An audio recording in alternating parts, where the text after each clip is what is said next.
Hi, everyone. Welcome to the May 14th, 2021 edition of Colorado Inside Out. I'm your host, Dominic Dezzutti. Thank you so much for joining us. It's a little bit different setup right now. We have a couple different people out.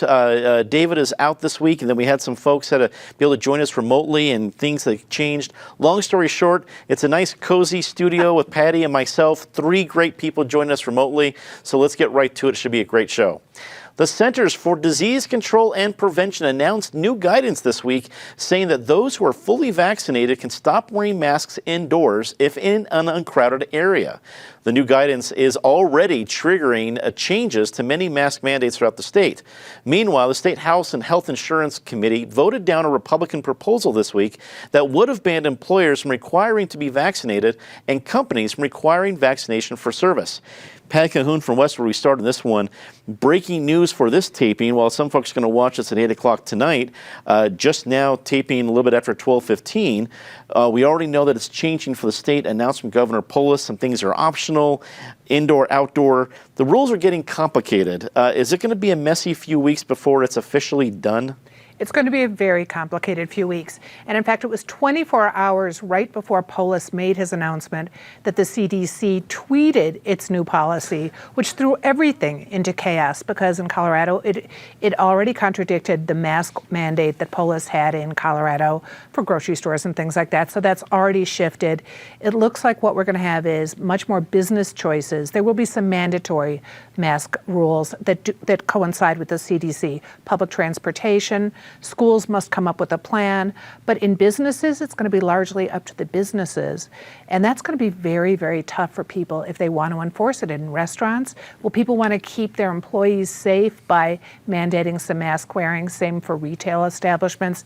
So it's confusing not just in Colorado, but around the country. And in Denver, we're still waiting to see what Denver will come out with in response to what Polis just said, in response to what the CDC just said. So all we know is Polis did also say we're about 56% of Coloradans who are eligible have had 1 vaccination. That's nowhere near herd immunity.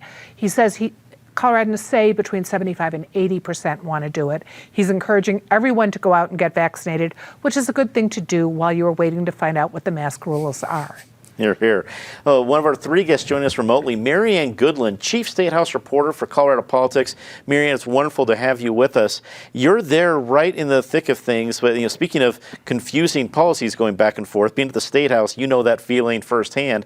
How do you think the reactions to the changes in the CDC are going to be embraced and then modified by state leaders? Well, I just got an update from the governor's office that said that unvaccinated people must continue to wear a mask indoors, and that's going to be, I think, is going to get some negative reaction. Those who are fully vaccinated don't have to wear a mask unless the setting requires it, and this goes back to what Patty just said. This one I thought interesting. Schools and childcare, a mask is required unless the teacher, the staff, or the caregiver is vaccinated. So this just adds another layer of confusion, I think, to what people are supposed to do in these vaccine settings. I want to go a little bit to that House Health and Insurance Committee hearing this week. They had more than 100 people, mostly in favor of this bill, signed up to testify. If you like conspiracy theories, this was the hearing for you. I think we heard them all, even about vaccines that have nothing to do with COVID. The bill's outcome, however, was never in question, and it died on a party line vote. The majority of the medical professionals who showed up to testify asked the committee to stand for science and not anti-vaxxer misinformation. As we go to our next remote guest, Natasha Gardner, freelance journalist, confusion's kind of been the rule of the day. But I got to believe, too, this is a pretty, it's a watershed moment because before the state said this is the policy and certain companies would say we have masks or don't have masks, you weren't able to kind of blame somebody higher up the chain. So we had a lot of people, whether it be a grocery clerk or a poor person serving you meals at a restaurant, saying it's the company's policy, I just work here. Then they could eventually say, hey, it's a state rule. Now we're going back to, hey, it's now our company's rule, or this is how we do it. Do you anticipate more conflicts in this confusion?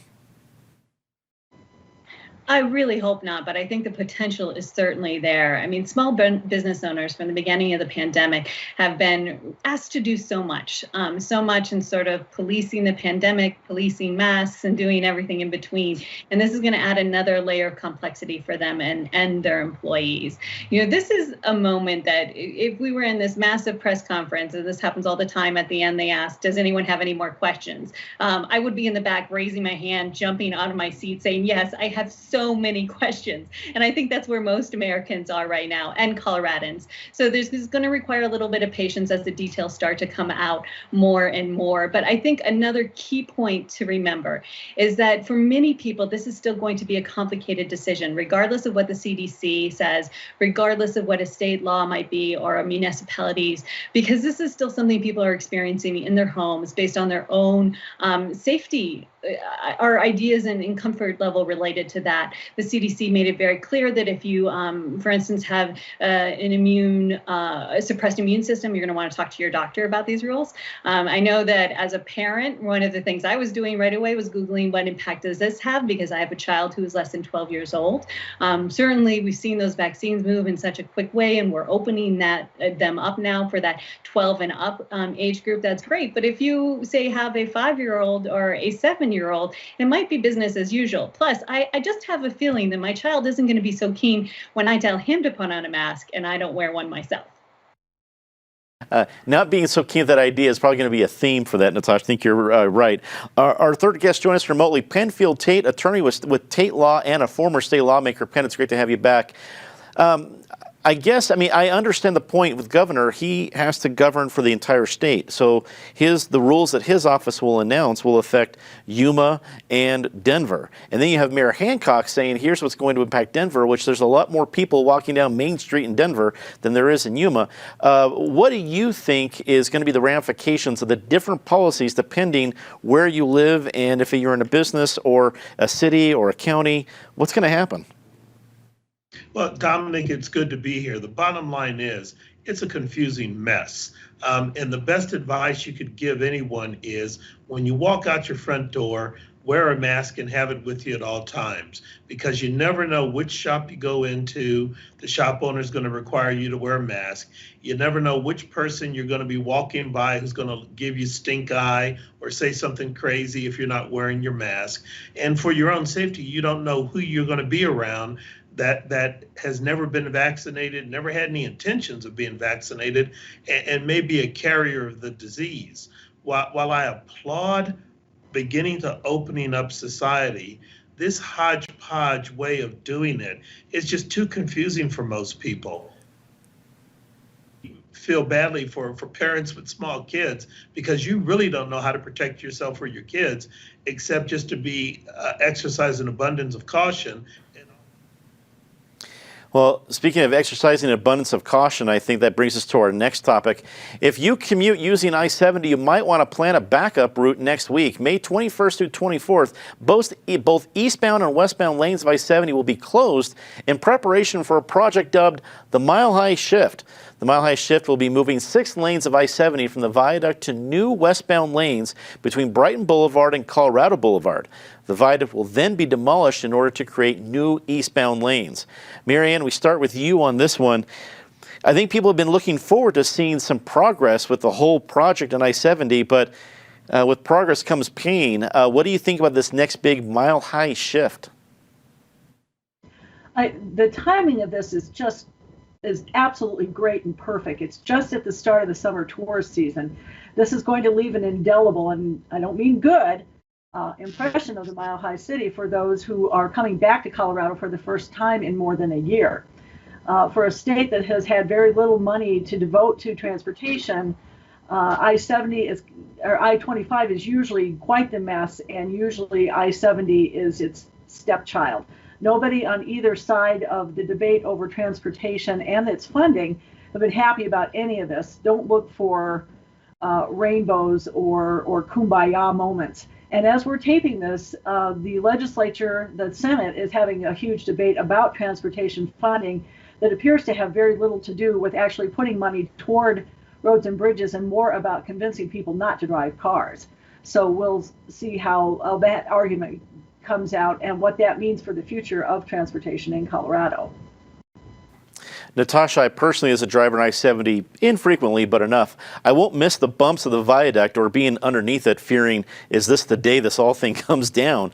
But I also remember the T-Rex project going down I-25 and navigating those kind of lanes for another year and a half on the new I-70 lanes will be a little tricky in itself. How do you feel Denver's going to embrace the mile-high shift? Well, people love to complain about traffic. So certainly we'll start there. People will complain about traffic. And that's going to continue to be the case here. You know, I actually spent a lot of time in my youth driving around to construction sites. I had a family member who worked in construction. So that was just something that we did. So I really enjoyed during the pandemic being able to drive down I-70 and someone else is driving and I'm looking out the window sort of watching the progress because it is an incredibly massive project. And we're entering this next new phase. And so it'll be interesting to watch how that shifts as well. I think that with the 18 plus months or 18 months of traffic and congestion that might result from this isn't going to be a surprise to anyone who uses I-70 on a normal basis, whether you're getting stopped in Denver or stopped in the mountains. I-70 is just a difficult patch of road to travel through during many parts of the year. I mean, even earlier this week, a truck that was carrying lemons caught on fire and shut down traffic. And there is no way to make lemonade out of that situation. Traffic on I-70 is just that. I think even Joey Bunch be able to be very proud of their lemons to lemonade point there, Natasha. Penn, anytime you see this kind of progress, it's a big moment for the city. We're going to be getting off of the viaduct and onto new lanes, but we'll be using space meant for just westbound for both eastbound and westbound. It's going to be tight. How do you think the reaction is going to be? You know, I think the reaction will be primarily negative for a host of reasons. I have issues with calling this progress. I am one of many who was opposed to this project from the beginning, as it continues to do violence to the Globeville, Elyria, and Swansea neighborhoods that have been impacted by environmental pollution and degradation for decades. This did not have to be done, but the Hickenlooper and Hancock administrations decided this is what they wanted to see. So it moves forward. It's going to be a mess this week, and Marianne's right. They couldn't have picked a worse time, except maybe had they picked the Memorial Day weekend to start this itself. And then it would have been compounded. But it's going to be a mess for a long time to come. But hopefully at some point, the construction is completed, and then we'll see what we have. Patty, masks are coming off for some people if it's a Tuesday near a school or away from something else on a day that ends with a 3. And you have this whole highway being changed. That means a lot more people are going to be out and about. Is it going to get messy this year? Well, it's already getting messier. I was on I-25 the other day and in traffic, I'm like, wow, I haven't really seen that for a while. It's amazing, actually, that we've come this far. When you look at DIA, which doesn't seem to be making any progress at all, although I know they will argue and say they are, that I-70 has gotten as far as it has. There's an interesting program tomorrow, a free day underneath I-70 and above I-70, so you can kind of walk over the viaduct, you can look underneath. I think they have 25 exhibits of the history of interstates and that neighborhood, which, given what Penn had said, will be interesting to see, like how that neighborhood was completely screwed over when I-70 bisected it. So get out there, look at CDOT. It's got the rules. See what we're leaving and what we're going into, which we can predict, even if you don't go to that exhibit, is going to be a very, very messy year. A new safe outdoor space to shelter unhoused citizens is scheduled to be built in the parking lot of Park Hill Methodist Church. Some residents in the neighborhood have expressed their concern with the location and have now filed a lawsuit to stop it. The suit is filed against Colorado Village Collaborative, the City and County of Denver, Park Hill Methodist Church, and its lead pastor. Natasha, we start with you on this one. It's not as if there's ever a whole lot of fans for this, but we have seen some success from these organized places. In a parking lot, they're managed for all the different things that the unmanaged encampments bring with them. Do you think there's going to be, is this going to halt more progress of these managed sites because it's running into legal issues? I think first and foremost, it's going to lead to a whole lot of discussion, which in these situations is probably not a bad process. I mean, conversations need to happen on this topic, and it's worth taking a step back. Of course, how we work with and help our unhoused populations is something the city, the metro, Colorado have been dealing with for many, many years. In particular, when tiny homes kind of became popular and they were looking for places for these to go, this became a question of putting them in Globeville and then putting them in 5 Points, and the question of where else in the city could we put these? Are they connected to services? These conversations continue to go on. But I in particular remember when this conversation, at least I first heard of this conversation of putting some of these homes in churches' parking lots. And at first I was very intrigued by it because it was a very unique way of sort of addressing the issue. And a lot of people, because it was a unique and interesting idea, have started being interested in it. And now we're moving to the next stage of, okay, can we implement this? There's been some sort of pilot program, some mini options already happening. This would be the next stage of, can we put this in other parts of our city? How would this interact with the neighborhood around it? And what does this look like? Does this help solve the issues, the crisis that we're struggling with our unhoused population? So it would be easy to say that, oh, this is a new thing. It's not. And it would also be easy to say this will end the conversation. It's not going to. We're going to be talking about this for a long time. Penn, I can see any church, temple, mosque wanting to do something with their parking lot, their facilities, to help their fellow man. I mean, it's in the holy book of almost any religion you can think of. So I could see a church wanting to do this. And if they're going to do it in a managed fashion, I could see some pro arguments for it. But I also get where the neighbors are coming from. How is this going to play out for Park Hill? You know, I don't know how it's going to play out. When I think about this, remember just 2 years ago during the last municipal elections, I think the plight of the unhoused and the growth of the unhoused population was probably the biggest issue facing us, in addition to the hyper gentrification of the city and development. And it's unfortunate that this administration has spent the last 2 years since the last election doing essentially nothing. And so this was a concept that was raised during that election cycle. I and others championed doing this. Is it the perfect solution? No. Is it the only solution? No. But we have to do something. And these small managed sites that are contained, that are surrounded by support services like mobile laundries, mobile showers, mobile bathroom facilities are one way to begin to address the situation, because what none of us in the city want is these shelters and sites showing up on every green belt and every sidewalk throughout the city. People are fed up with that and they're tired of it. And if you don't want that, you have to be receptive to some other alternatives. So it's unfortunate the church has been sued that when they've decided to make their land available for this, but I think we've got to try some things like this. Patty, we've seen success from these programs at other places, but will this lawsuit have a chilling effect for other churches or organizations trying to do the same thing? It might with some, but I think it will also persuade others that it's the right thing to do. It's been over a year since the safe camping site service providers pushed this idea with the city. You might remember the city had two different possibilities. It was the Coliseum and one in 5 Points for safe camping sites that would be authorized by the city. Neighborhoods objected, so those were both pulled off the table. So the service providers came up with the smart idea of going to the churches. Those sites don't have to be approved by the city. City council has to approve leasing city-owned land. This is privately owned land. So the two opened in church parking lots in December, and although there was some concern early on, they've gone fine. I think it's great that there's going to be one in Park Hill. There should be one in every single district in this city. Mary Ann, we end this topic with you.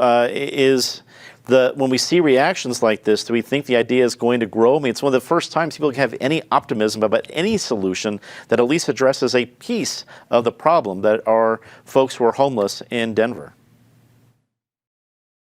This is another byproduct of a city that really has struggled to find a way to solve the problem of the unhoused. But I think that the lawsuit wades into perhaps a kind of a dangerous area. It's easier to pick on poor people than to pick on politicians and zoning boards.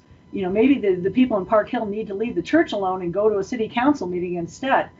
and mistreating the unhoused is sort of a dicey moral equation to begin with. Doing it with a church, that's just asking to be smited. Smited indeed. Let's get a quick take on this last topic. U.S. Representative Liz Cheney was removed from her leadership position this week by her fellow Republican colleagues. Colorado Republican representatives had differing opinions on the matter, with Representative Ken Buck voting to retain Cheney and Representative Lauren Boebert voting for removal. Meanwhile, former Assistant Minority Leader in the State House, Cole Wist, added his name to a letter signed by 100 national Republican leaders calling on the party to adhere to a core set of principles. Penn, we're going to start with you on this one. It doesn't seem like this fight within the GOP nationally or even in Colorado is going away anytime soon. No, it isn't. It's going to be long and painful. And although I rarely agree with Liz Cheney, this situation sort of exemplifies what I often say, that no one's wrong all the time. Liz Cheney is absolutely right. If the party is stuck choosing between devotion and fealty to one guy and upholding the Constitution of the United States, I would hope they'd argue to uphold the Constitution of the United States. But this debate is not going to end anytime soon. Votes between Buck and Boebert show that the argument isn't over even in Colorado? Well, it shows that Colorado is very split, but good for Ken Buck to follow what Liz Cheney was saying too. Let's follow the rule of law. If you're conservative, you go for conservative policies. You don't blindly follow Trump because he happens to have some popularity right now. So her position was great. Ken Buck was good to stand for it, and it's no surprise that Boebert would go the other way. Marianne, do you think we're going to see this same sort of divide in the folks that at the State House? Did you get a sense of the same sort of divide there? No, because I don't think, given the things that have been going on at the Capitol in the past couple of weeks and what we were going into with the last 3 weeks or so of the session, this has not been anywhere near the top of anybody's priority list. That said, Cole Wist is a Republican of principle long before Liz Cheney made it cool. A lot of folks see him as the moderate future of the Republican Party if there is another wave after Trumpism, and going to that. Buck was asked this morning something that I found really, really weird. If he worried about Donald Trump turning on him, and his response was, "I've been looking for an exit strategy for 6.5 years. If that's the exit strategy, that's okay." A very interesting sort of comment from him. I totally agree with that. And Natasha, we'll let you wrap this up. Your thoughts on how this might have ramifications in Colorado? Well, I think one thing I would say in particular about media coverage is I think there's sometimes an assumption that there's this major rift in the Republican Party. And I won't disagree with that. I think you could say that about the other political party or any of the minor political parties as well. But in particular here, when you have so many people who are voting against Cheney's words and actions, I think that the media maybe should take a step back, and instead of treating it as maybe an equal split or emphasizing that, maybe also accept the possibility that this is actually just the party. It is time for a very favorite part of the show, Disgrace the Week. As always, Ms. Calhoun, please start us off. Well, I would like to say the newsmakers who make their announcements while we are filming the show, so 8 hours later, we look completely out of touch. But I will say right now, one of the things that came up at noon was Kim Day is announcing her retirement at DIA. We've seen the construction there. When she goes, can we please have a new message on the train when you get off that explains we're under construction and apologizes to the travelers? Marianne, we go to you for your Disgrace of the Week. Got to go to Lauren Boebert, and there's a lot to pick from her this week, but her blaming Joe Biden for Chick-fil-A's condiment shortage, it's just, come on, Lauren, please, will you just focus? Natasha, we go to you for your Disgrace of the Week. Another week, another mass shooting in Colorado with 6 people murdered in Colorado Springs, in a state that is still grieving from another mass shooting, and frankly will probably be grieving forever because the impact of gun violence on our state has been so immense. Yeah, it was a little shocking to see the biggest mass shooting since 2 months ago. That was very telling this week. Penn, we go to you. What's your disgrace of the week? Well, I agree with all of those, and Natasha grabbed mine, so I will just pivot and say, I was saddened to see the escalation of violence in the Middle East. If it's one thing I hope the Biden administration does is really take a serious approach to try to tackle that situation. The last administration, sending your son-in-law to do something he wasn't trained to do, wasn't the best way to bring about a lasting resolution. Time to say something nice rather quickly. Patty? Amber McReynolds has done a lot for fair elections. Let's hope she can do the same for the post office. You're here. Marianne, we go to you for your say something nice. Well, Patty just took mine, so I think I'm going to go to Senate Democrats who this week are looking to make diapers much easier and much easier for people of low income. You have no idea what a hard struggle that is when you have to make a choice between diapers and other necessities of life, and they are a necessity of life. Natasha, we go to you. One of my pandemic excursions is going around and visiting Denver's public art. And thankfully, we have some new additions. It looks like 3 new ones. There's a great article in Colorado Politics about those. They have certainly been added to my list.